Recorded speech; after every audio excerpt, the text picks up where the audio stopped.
여러분, 오늘 주일 예배 마치고 차 한잔 하면서 이렇게 또 말씀 나눔으로 딥다이브 하는 시간을 갖게 되네요. 네, 오늘 우리들 교회 주일 설교 말씀이 정말 여운이 참 길게 남더라고요. 맞아요. 오늘 예레미야 18장 본문이었잖아요. 그 토기장이와 진흙 비유. 네네, 아주 유명한 본문이죠. 머릿속으로 막 그 장면이 계속 상상이 되는 거예요.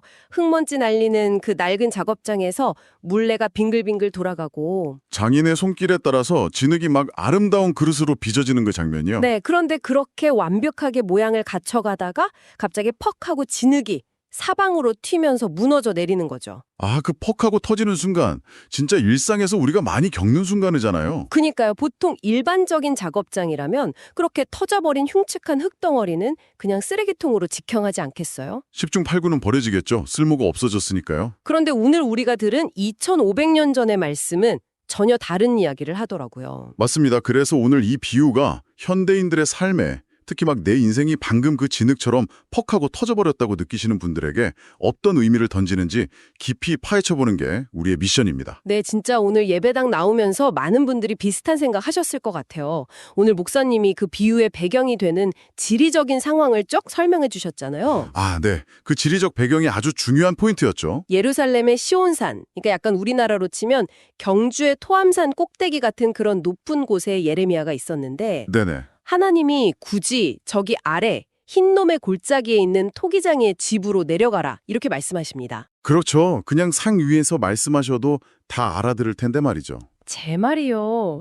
왜 굳이 그 냄새나고 낮은 작업장까지 내려가서 그 흙먼지 나는 장면을 직접 눈으로 보게 하셨을까요? 아마도 엄청난 시각적인 충격을 주시려고 했던 것 같아요. 높은 산 위에서 내려다보는 세상은 일종의 이상향이잖아요. 뭔가 다 질서정연해 보이고. 멀리서 보면 다 아름답죠. 희극이고. 맞아요. 하지만 그 골짜기 아래의 작업장은 치열한 현실 그 자체거든요. 거기서 예레미야가 본 건 완성된 깨끗한 예술 작품이 아니었어요. 막 흙이 이리저리 빚어지고 또 견디지 못해서 망가지고 터지는 아주 적나라한 과정이었던 거네요. 네, 진흙이 터지는 이유가 명확하잖아요. 흙 속에 돌멩이 같은 불순물이 껴있거나, 아, 불순물. 네, 아니면 반죽하는 과정에서 공기가 덜 빠져나가서 기포가 남아있으면 그 물레에 돌아가는 속도와 압력을 못 견디고 그냥 퍽 터져버리는 거죠. 와, 그걸 우리의 일상으로 딱 가져와 보니까 엄청 와닿더라고요. 그렇죠. 내 인생에 숨어있는 어떤 불순물들, 예를 들면 막 나의 헛된 욕망이나 고집, 아니면 해결되지 않은 깊은 상처 같은 것들. 네네, 평소엔 잘 안 보이다가 그런 것들이 숨어있다가 어느 순간 삶의 압력을 견디지 못하고 터져버리는 거죠. 갑자기 건강이 확 안 좋아진다거나. 아니면 믿었던 인간관계가 한순간에 단절될 수도 있고요. 재정적으로 훅 무너질 수도 있죠. 맞아요. 그런데 오늘 말씀의 진짜 핵심 반전이 여기서 등장하잖아요. 그 터진 진흙을 장인이 버리지 않는다는 거. 아, 그 구절이죠. 자기 의견에 좋은 대로 다른 그릇을 만들더라. 네. 다시 뭉쳐서 새로운 그릇을 빚어낸다는 거예요. 사실 세상 논리로는 우리가 사는 이 자본주의나 능력주의 사회에서는 실패하면 그걸로 끝이잖아요. 그냥 바로 폐기 처분되는 기분이 들죠. 패배자 낙인이 찍히고요. 그런데 토계장이의 물레 위에서는 완전히 다르다는 거, 이게 정말 진짜 복음이구나 싶었어요. 맞습니다. 실패하고 망가졌다는 게 패기를 의미하지 않는다는 사실을 주는 위로가 엄청나죠. 망가진 상태 그대로 여전히 토기장이의 따뜻한 두 손 안에 감싸여 있다는 거잖아요. 내 인상이 쓰레기통에 처박힌 게 아니라 아직 물레 위에 있다는 그 감각. 그 심리적인 안정감은 세상이 줄 수 없는 평안이죠. 자, 근데 여기서 제가 한 가지 조금 날카로운 질문을 던져보고 싶어요.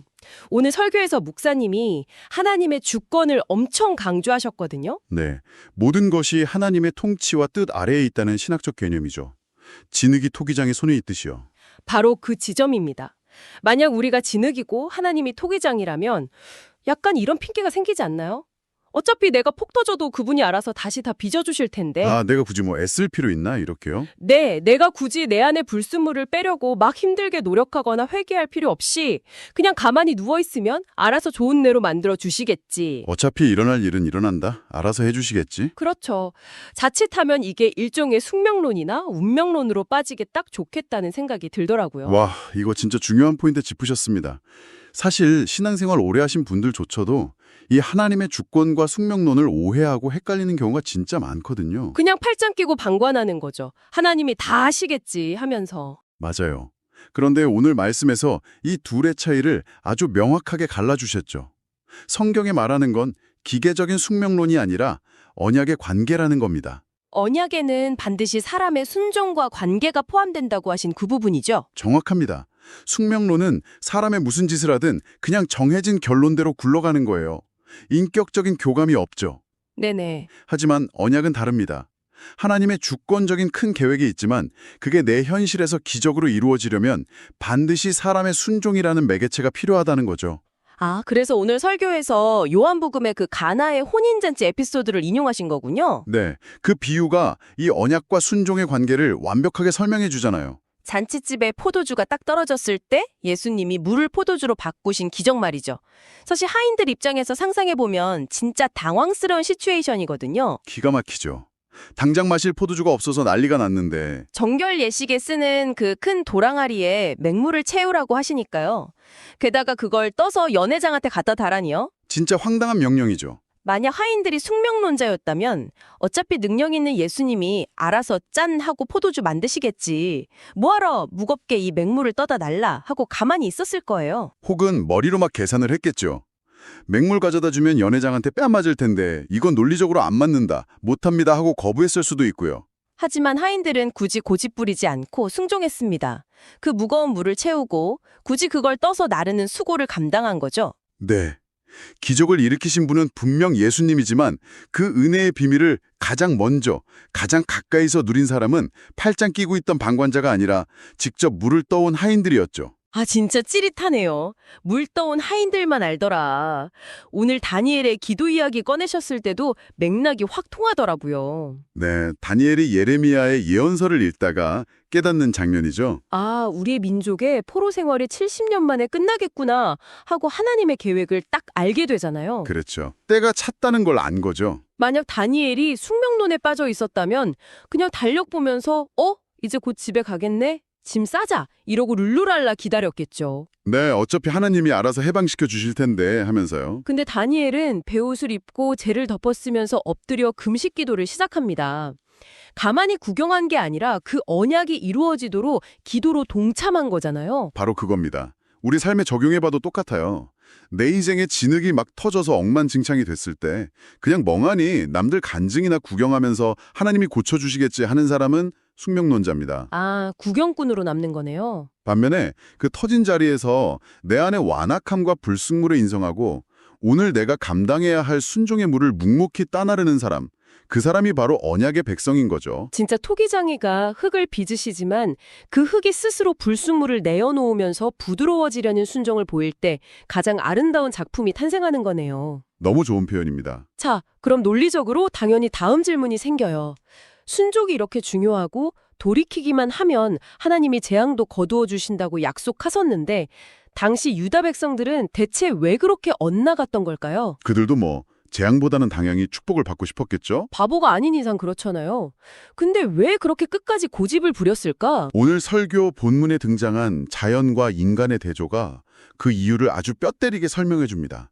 목사님이 레바논산의 만년설 비유 드셨죠? 네네, 그 만년설이 녹아서 흘러가는 거요. 저 높고 차가운 산 꼭대기의 눈조차도 하나님이 정하신 질서대로 때가 되면 녹아서 시내를 이루고 갈릴리로 묵묵히 흘러합니다. 자연 만물도 그렇게 순종하는데 정작 언약을 맺은 하나님의 백성들은 생수의 근원이신 분을 버리고 곁길, 그러니까 닿지 않은 길로 막무가내로 걸어간다는 거죠. 맞습니다. 제가 이 대목에서 좀 찔렸던 게 우리는 살면서 내 실수나 잘못을 변명할 때 주로 제가 참 연약해서 그렇습니다. 이렇게 포장하잖아요. 네, 연약하다는 말을 참 방어 기제로 많이 쓰죠. 근데 오늘 본문은 유다 백성들의 본질적인 문제를 연약함이 아니라 완악함이라고 딱 꼬집더라고요. 이 두 개는 결이 완전히 다르잖아요. 완전히 다르죠. 연약하다는 건 정말 내 힘이 부족하다는 뜻입니다. 걷다가 다리에 힘이 풀려서 넘어진 거면 당연히 도와달라고 손을 뻗어야 정상이죠. 살려달라고 부르짖어야죠. 하지만 완악함은 다릅니다. 오늘 말씀에 나온 백성들 반응 보세요. 이는 헛되니 우리는 우리의 계획대로 행하며 우리는 각기 악한 마음이 완악한 대로 행하리라. 그 구절 진짜 무섭더라고요. 이건 힘이 없는 게 아니에요. 내 뜻대로, 내 계획대로 끝까지 한번 가보겠다는 엄청난 에너지가 들어간 아주 고의적인 반역입니다. 와, 내 계획을 절대 포기하지 않으려는 지독한 고집. 그게 바로 내 안에 꽉 차 있던 불순물이었어요.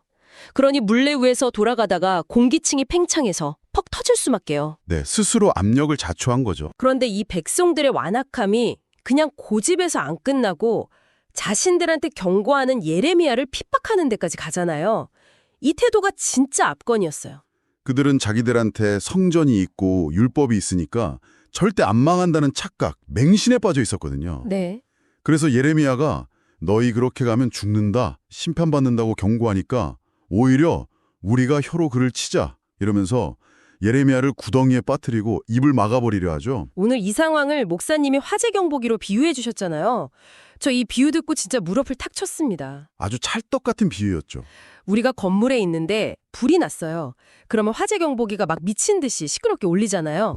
당연히 귀 따갑고 듣기 싫죠. 심기를 엄청 거스릅니다. 그럼 정상적인 사고를 가진 사람이면 당장 불을 끄던지 아니면 빨리 대피를 해야 하잖아요. 살려면 그래야죠. 근데 완악한 사람들은 어떻게 합니까? 경보기 소리가 너무 시끄럽고 내 기분을 망친다고 망치를 가져와서 그 경보기를 그냥 박살내버리는 거예요. 불은 활활 타고 있는데 당장 내 귀에 거슬리는 소리만 없애버리려는 아주 어리석은 행동이죠. 맞아요. 우리 삶에도 이런 화재 경보기가 울릴 때가 참 많거든요.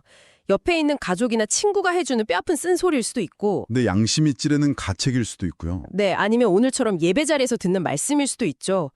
너 지금 그 길로 계속 가면 망한다, 닥지 않는 길이다, 돌이켜라 이런 찌르는 메시지죠. 그런데 우리는 자꾸 내 자존심, 내 에고를 보호하려고 그 메시지를 전하는 메신저를 공격해버립니다. 네가 뭔데 나한테 이래라 저래라 간섭해 하면서요. 화재 경보기를 맘치로 부수는 거죠. 그렇게 끝없이 완악하게 구니까 결국 예레미야도 견디다 못해 폭발하고 맙니다. 네, 성경 읽다 보면 진짜 당황스러울 정도로 무서운 기도를 하나님께 올리죠. 저도 이 부분 읽으면서 흠칫했어요. 아니, 저들의 자녀를 기근에 내어주고 청년들은 칼을 맞게 해달라니요. 저주도 이런 저주가 없잖아요. 아무리 백성들이 자기를 핍박해도 선지자가 어떻게 이런 잔인한 심판을 구하지? 개인적인 원한에 사무쳐서 완전히 감정 통제가 안 된 거 아닌가 싶으셨죠? 네, 예레미야 인성 논란 생길 뻔했어요. 표면적으로는 분노에 찬 저주 같지만 사실 이 기도의 본질은 하나님의 공의에 대한 완전한 위탁입니다. 위탁이요? 네, 자기가 사사로이 복수하는 게 아니라 끝없이 고집부리는 저들을 하나님의 철저하고 공의로운 심판의 법정으로 덤겨드리는 거죠. 아, 내가 심판자가 되지 않겠다는 거군요. 맞습니다. 그런데 이 예레미야의 기도와 고난을 구속사적인 관점, 그러니까 성경 전체를 꿰뚫는 복음의 눈으로 보면 아주 엄청난 곳으로 연결이 됩니다. 설교에서 구약의 선지자들의 삶이 결국 다 누군가를 가리키는 나침판이라고 하셨잖아요. 네, 바로 참 선지자이신 예수 그리스도입니다. 아, 유다 백성들이 듣기 싫다고 예레미야를 웅덩이에 던지고 조롱했듯이 훗날 사람들은 바른 말을 하시는 예수님을 십자가에 못 박고 조롱했죠. 똑같네요, 진짜. 그리고 더 놀라운 건 방금 우리가 경악했던 예레미야의 그 무시무시한 진노와 심판의 기도 있잖아요. 그 공의의 심판을 예수님이 십자가 위에서 당신의 몸으로 전부 다 받아내셨다는 겁니다. 와, 십자가 위에서 예수님이 어찌하여 나를 버리셨나이까 절규하셨던 게 바로 그 무서운 심판을 다 흡수하시는 과정이었군요. 그렇습니다. 우리 대신 다 맞으신 거죠. 그렇다면 다시 우리 인생 이야기, 처음에 그 물레 위로 돌아가 봐야 할 것 같아요. 내 안에 불순물과 고집 때문에 퍽하고 터져버린 우리, 화재 경보기 부수면서 도망치다 결국 산산조각난 진흙 같은 우리 인생은 이제 어떻게 되는 걸까요? 여기서 오늘 설교의 가장 아름다운 은혜의 통찰이 나옵니다. 네, 저도 이 부분에서 정말 울컥했어요. 그 일본의 전통 도자기 수리 기법, 킨츠기 말씀해 주셨잖아요. 네, 킨츠기 기법. 보통 우리가 쓰던 차가운 도자기가 깨지면 어떻게 하죠? 버리거나 아까워서 본드로 붙여도 최대한 흉터 안 보이게 숨기려고 애쓰잖아요. 피 안 나게 싹 감추죠. 심리학적으로도 우리는 내 수치스러운 실패나 과거의 상처를 어떻게든 사람들에게 숨기고 완벽한 척하고 싶어 하거든요. 그런데 킨치기 기법은 완전히 반대로 접근합니다.